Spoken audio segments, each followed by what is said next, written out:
been calling for this for a long time, and it is a long time coming. And this is going to help T-Mobile a lot because I do travel to Wisconsin. I have been to Oklahoma. I've been to a lot of those states where U.S. Cellular is native and T-Mobile has nothing. This is going to help. And in my opinion, I think the biggest reason that T-Mobile overpaid was because who's the other carrier historically that has coverage in a lot of the areas where U.S. Cellular is native? That's Verizon. So if T-Mobile goes into those areas, leases those towers, and now they're native there, they're going to be able to take those Verizon customers.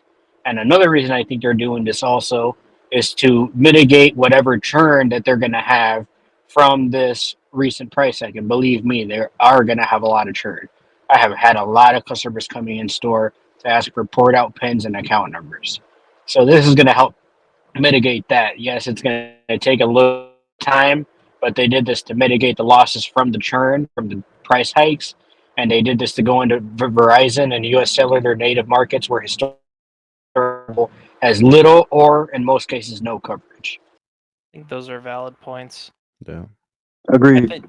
I think that there will be pushback from AT&T and Verizon on this. I agree, don't 100%. think that there is going to be a world where this agreement as it sits, this one that I'm showing here, is going to go through as it's written. There will be consolidations made in order to get this passed, whether it be in the form of spectrum or in regards to the tower assets or the customers. They're asking for a lot here, regardless of the amount that they're paying. T-Mobile needs to be put in their place. They've been given everything they wanted. They need to learn shit. what it's like to not get what they want. I agree with that, but do you guys think that because of this going through, because it will get approved, I think we can all agree it's going to get approved. There's going to be little to no pushback on this. There But will. do you guys What? think that this is going to hold on one lead second, to? Frank. Hold on 1 second, that Frank. this Let's answer that question. Let's start there. Will it be approved? Yes.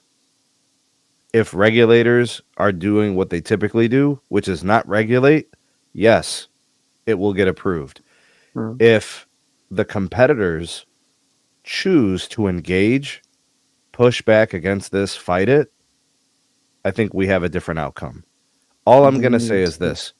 AT&T spoke up, made some waves, and ended up getting some bandwidth in Hawaii.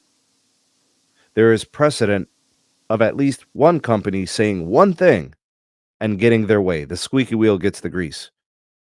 But for a majority of the last 10 years, nobody has done anything to stop anything in this industry.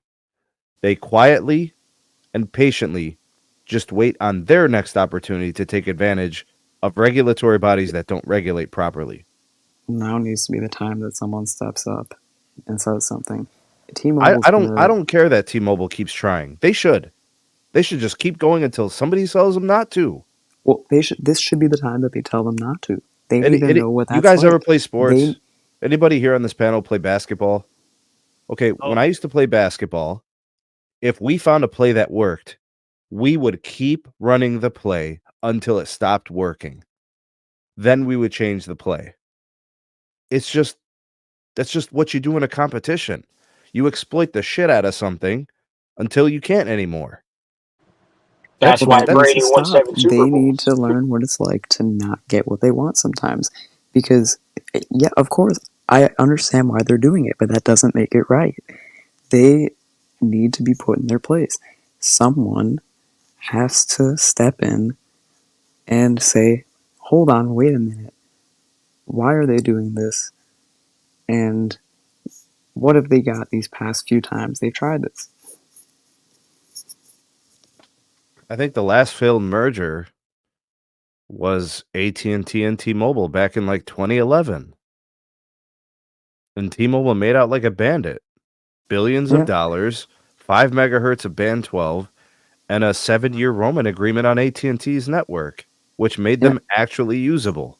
And then because the merger didn't get approved, guess what they got? They got the Metro PCS merger in 2013. They got the Sprint merger in 2020. And now they might just get US Cellular.